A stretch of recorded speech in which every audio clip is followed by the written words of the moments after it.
राजनीतिक कहावत है कि रायसीना हिल्स का रास्ता लखनऊ से होकर जाता है।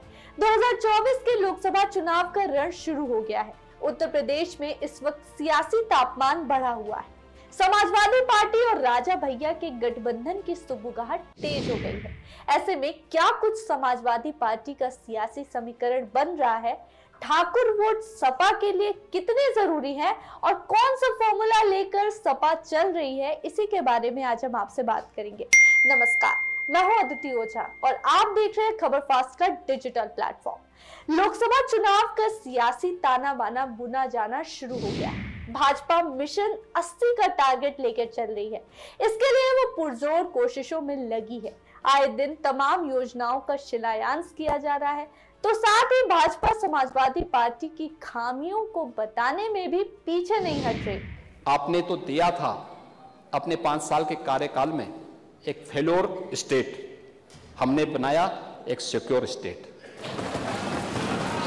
आपने लूटे मिलियन और हम देंगे प्रदेश को 1 ट्रिलियन। दूसरी तरफ समाजवादी पार्टी पिछड़ा दलित अल्पसंख्यक फॉर्मूले यानी पीडीए को लेकर चल रही है।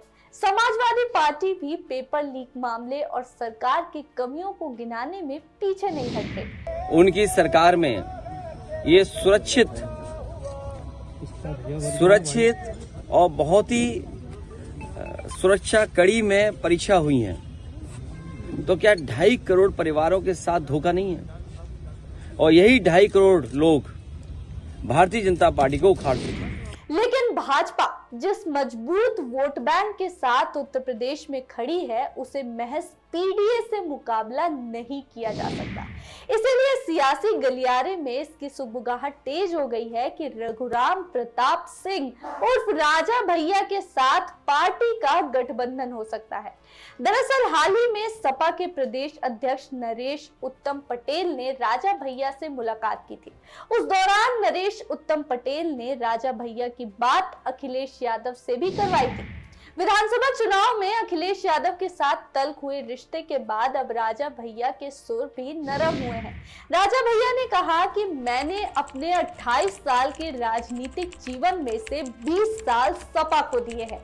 मेरे लिए सपा पहले आती है और मेरे लिए ये कोई राजनीतिक पार्टी नहीं है। ठाकुरों का था बोलबाला। दरअसल जब मुलायम सिंह का दौर था, तो उस दौरान समाजवादी पार्टी सियासी एजेंडे में ठाकुर नेता अहम हुआ करते थे।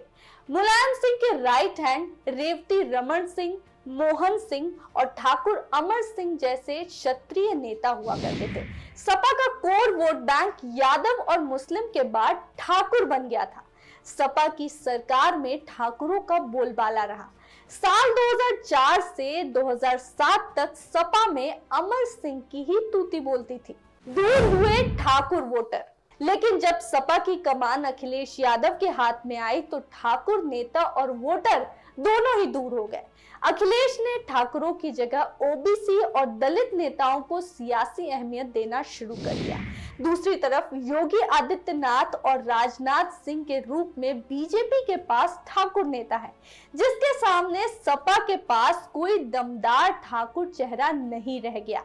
उत्तर प्रदेश की सियासत में भले ही ठाकुर 6% हो, लेकिन राजनीतिक रूप से काफी ताकतवर माने जाते हैं।